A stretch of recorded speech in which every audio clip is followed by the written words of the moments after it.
Ya. Assalamualaikum warahmatullahi wabarakatuh. Perkenalkan, nama saya Edin Saripudin. Saya mahasiswa dari Universitas Pelita Bangsa, Prodi Teknik Informatika. Dan di samping saya ada rekan saya, yang itu Kang Abdal, yang akan menemani kita berbincang-bincang pada pertemuan kali ini.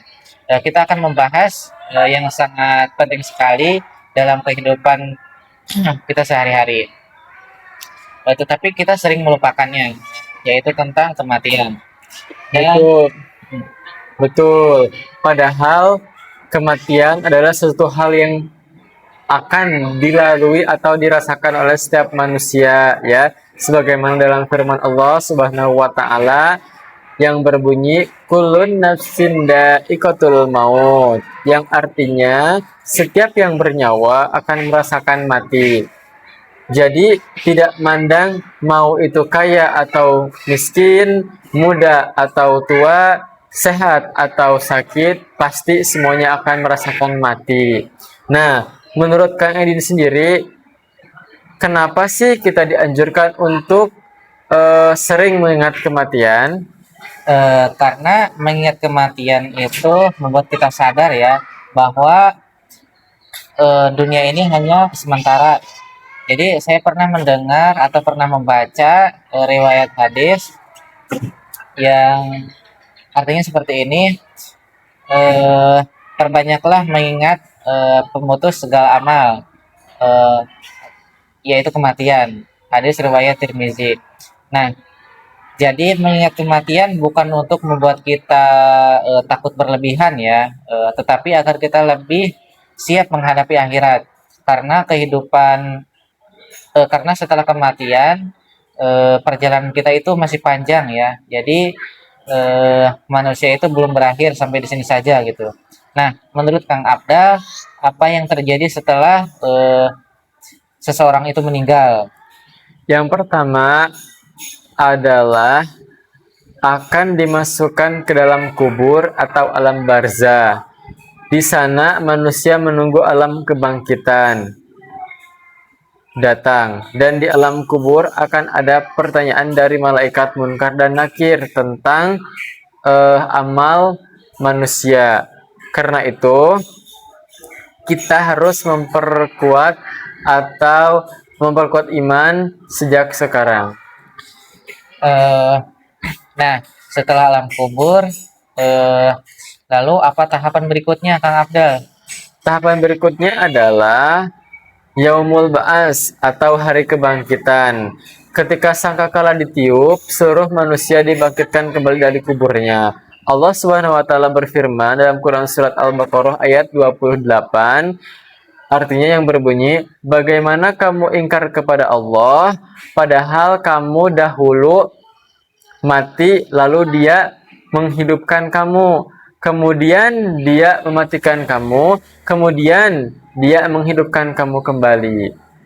Artinya Allah yang menciptakan kita pertama kali, Allah pula yang membangkitkan kita kembali.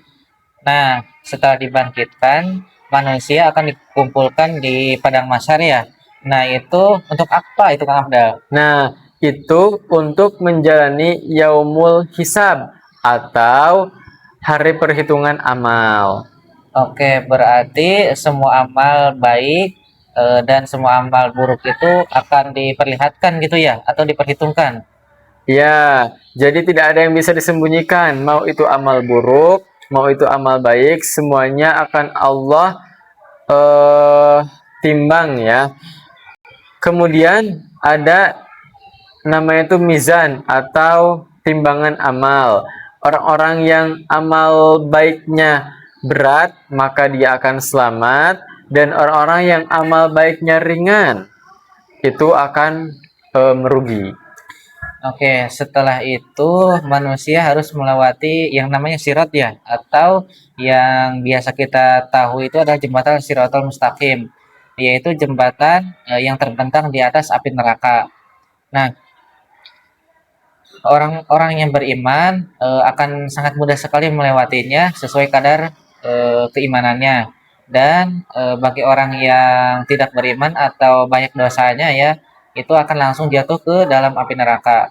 Nah, setelah itu berarti kan manusia akan sampai pada tujuan akhirnya ya, yaitu yaitu neraka atau surga. Betulkah itu? Ya, itu namanya neraka dan surga. Surga untuk orang-orang yang beriman dan bertakwa kepada Allah, dan neraka untuk orang-orang yang eh, apa namanya? Yang mengingkari perintah Allah, eh, yang tidak mematuhi segala larangannya Allah gitu. Oke, berarti terima kasih Kang Abdal ya. Ya mungkin itu saja. Jadi pelajaran yang bisa kita ambil hari ini adalah jangan terlalu sibuk mengejar dunia sehingga kita melupakan akhirat. Ya, karena kehidupan karena dunia ini hanya sementara ya, sedangkan akhirat itu selamanya atau abadi di sana. Nah, marilah kita perbanyak ibadah, amal soleh dan memperbaiki diri sebelum kematian itu datang. Karena kita tidak tahu kapan ajal akan menjemput kita. Ya, mungkin itu saja. Kurang lebihnya mohon maaf. Bila itu aku hidayah. Wassalamualaikum warahmatullahi wabarakatuh.